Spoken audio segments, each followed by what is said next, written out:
कधीच नाही चुकणार तुमचे फेवरेट टीव्ही शोज झी5 सोबत, तेही एकदम फ्री. भारी मजा यायला राव इथं खरंच. हो, आजच्या आयलंड वर बी काय मजा आली. खरंच काय मस्त आयलंड होतं ना. हा, एक नंबर. तुम्ही एन्जॉय केलं का नाही? खूप. लय मजा आली. तुमची पाण्याची भीती बी जरा आता कमी झाली आज. तुम्ही सांगितलं म्हणून केलं मी सगळं, पण सगळी भीती गेली असं नाही म्हणू शकत. बघा, ज्या गोष्टीची भीती वाटते का नाही ती गोष्ट तिथंच करायला घ्यायची. ती जर सोडली तर त्याची भीती अजून वाढते. ती जर केली ना त्याची भीती आपोआप कमी होते. असा विषय आहे तो. बरोबर आहे तुमचं. तुम्हाला माहितीये, आयुष्यात पहिल्यांदा मी पाण्यात उतरले तुमच्यामुळे. नाहीतर मी कुठे असं धाडस करणार. अहो, तसंच असतंय. आता आयुष्यात पहिल्यांदा मी शिक्षण घ्यायला सुरुवात केली. कोणामुळं? तुमच्यामुळं. नाहीतर मी कुठे धाडस करणार होतो. कसं आहे, आम्ही तुमच्यामुळं शिकण्याचं धाडस केलं. एकमेकाच्या साथीनं असं धाडस करत जायचं, पुढे पुढे जायचं आणि शिकत राहायचं. हेच तर आयुष्य आहे. तुम्ही बी मास्तरावाने बोलायला लागलाय जणू. डोळे शेजारी बांधला पवळे.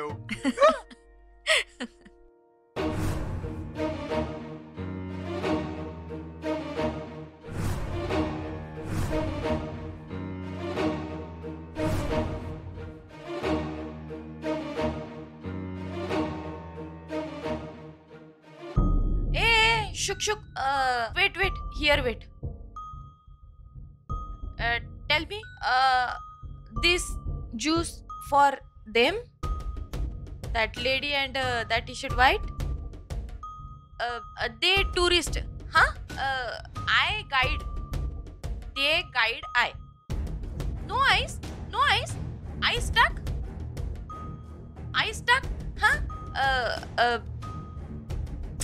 अरे ते म्या का नाही त्यांची गाईड आहे. आणि त्यांच्या खाण्यापिण्याचं म्या बघते रे. समज कळतंय तुला? हाय, कळलं तर घे म्हणते. हा, शाबाश बेस्ट आहेस तू. Okay, bring ice. Go you put there.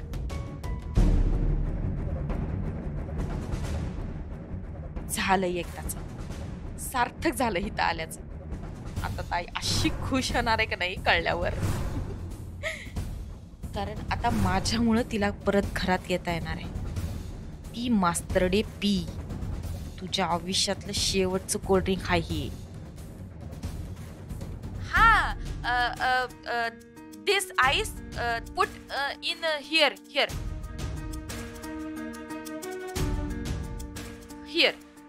हा, गुड बॉय. यू जस्ट ठेव इथं ठेव.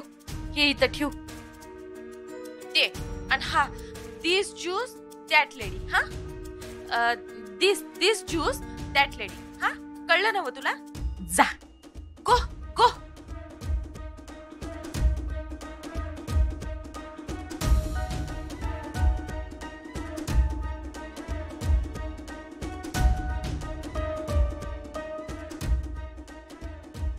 Thank you.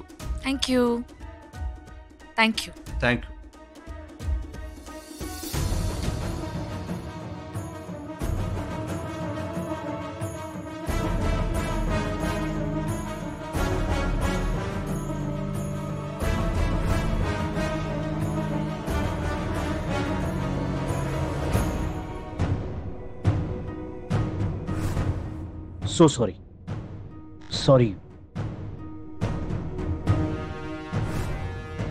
I will pay for this. It's okay.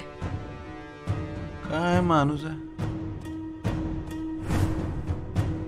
इथला फेमस ज्यूस पिन म्हटलं होतं, पण जाऊ दे.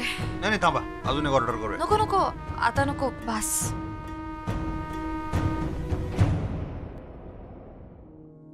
अक्षरा, बाबा कशी आहेस बाळा? कसे आहात तुम्ही? ट्रिप कशी चालली आहे? ठीक आहे ना सगळं? हो, ट्रिप चांगली चालली आहे. मला तुम्हाला एक विचारायचं होतं. विचार ना बाळा, काय झालं? मॅडम नेमक्या कुठे गेल्यात? असं का विचारतेस अक्षरा? नाही, मी सहजच विचारलं तुम्हाला.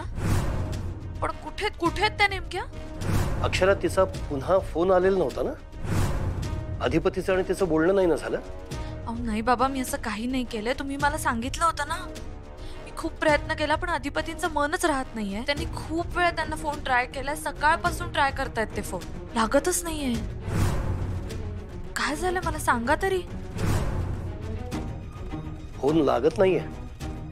पण तू कशाला तिला फोन करायला गेलीस? बाबा मी नव्हता केला फोन. फोन लागत नाही ते बरं आहे ना अक्षरा? पण त्यामुळे अधिपती अस्वस्थ झाले. ते काहीच एन्जॉय करू शकत नाहीत बाबा. त्यांचं मनच लागत नाहीये कशात. प्लीज मला सांगा मॅडम कुठे आहेत? भुवनेश्वरी बद्दल आता अक्षरालाही काही सांगण्यात अर्थ नाही. अक्षराला सांगितलं आणि ती चुकून अधिपतीला बोलली तर तो ट्रिप सोडून इकडे येईल. भुवनेश्वरीला हाकलून दिलंय हे दोघांनाही सांगायला नको. ते परत आल्यावर बघू काय होतंय. हॅलो बाबा, ऐकू येतंय का? हॅलो. हा अक्षरा, ते नेटवर्क प्रॉब्लेम होता जरा. माझा आवाज तुला ऐकू येत नव्हता. हा मला सांगा ना प्लीज, कुठे आहेत मॅडम? ती असेल ना, असेल इथेच कुठेतरी. ती तिच्या रूम मध्ये वगैरे असेल. आणि फोन कदाचित बंद पडला असेल, चार्जिंगला लावला असेल नाही का? मग ठीक आहे, तुम्ही त्यांना सांगा फोन चालू करायला. मी अधिपतींना परत एकदा फोन करायला सांगते. अक्षरा बाळा, मी जाऊ का आता तिला सांगायला? आणि मी तुला काय सांगितलंय, त्या दोघांचं बोलणं व्हायला नकोय आपल्याला. बरं आहे ना, फोन बंद आहे तर. सुंठे वाचून खोकला चाललाय, तू कशाला धडपडतेस? अहो बाबा, मी काल वेळ मारून नेली, पण आता मी कसं करू? मला कळत नाही मी काय करू. बरं ते जाऊ दे. मला महत्वाचं सांगा, आम्ही पोहोचल्याचा निरोप दिलाय का तुम्ही त्यांना? हा म्हणजे तो निरोप दिलाय तिला. ठीक आहे, मग प्लीज त्यांना अजून एक निरोप द्या. किंवा तुम्ही नका देऊ, दुसऱ्या कोणाला तरी सांगायला सांगा. कसला निरोप? त्यांना अधिपतींना फोन करायला सांगा. तुम्ही जे म्हणताय ते बरोबर आहे, पण इथे अधिपती प्रचंड अस्वस्थ झालेत. मॅडमशी बोलल्याशिवाय त्यांचं मन राहणार नाही. प्लीज. अक्षरा, तुम्ही दोघं एन्जॉय करा ना. काही गरज आहे का तिच्याशी बोलायची बाळा? गरज म्हणजे बाबा, आल्यापासून त्यांचं बोलणंच झालेलं नाहीये मॅडमशी. आणि असं कधीच झालेलं नाहीये. त्यांना खूप त्रास होतोय बाबा, प्लीज. ठीक आहे, मी निरोप देतो म्हणून सांग त्याला. आणि अक्षरा, तुम्ही दोघे एकमेकांच्या बरोबर वेळ घालवा, त्यासाठी तिथे गेलाय. उगाच भुवनेश्वरीसाठी डोक्याला हात लावून बसू नको म्हणाव त्याला.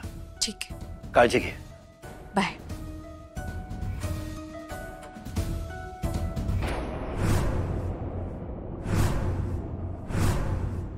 का आता उत्तर द्या. या जमाना होय तुम्हासनी. म्हणजे पोरं विचारत असतील भुवी कुठं आहे. अधिपतीनं तर आई साहेबांच्या नावाचा धोसराच काढला असेल. आई, इथे जे काही घडलंय ते अधिपती आणि अक्षराला इतक्यात कळू देऊ नका. अहो पण का? का? आई पहिल्यांदा गेलेत ना दोघ जण फिरायला. लग्न झाल्यानंतर एकदा तरी गेले होते. आता इथे जे काही झालंय ते त्यांना कळलं तर एक क्षण तरी तिथे थांबतील. ते लगेच फ्लाईट पकडून इकडे येतील. आणि आई, जे व्हायचं होतं ते झालं, घडून गेलं. ते त्यांना आत्ता कळलं, नंतर कळलं, काय फरक पडणार आहे? माझी विनंती आहे तुम्हालाही, अधिपती आणि अक्षराचा फोन आला तर त्यांना हे सगळं कळू देऊ नका. आणि हे माझ्यासाठी नाही, त्या दोघांसाठी करा. अहो पण आई, तुम्हाला शपथ आहे तुमच्या मुलीची. झी5 ॲप डाउनलोड करा आणि पहा सर्व एपिसोड्स एकदम फ्री.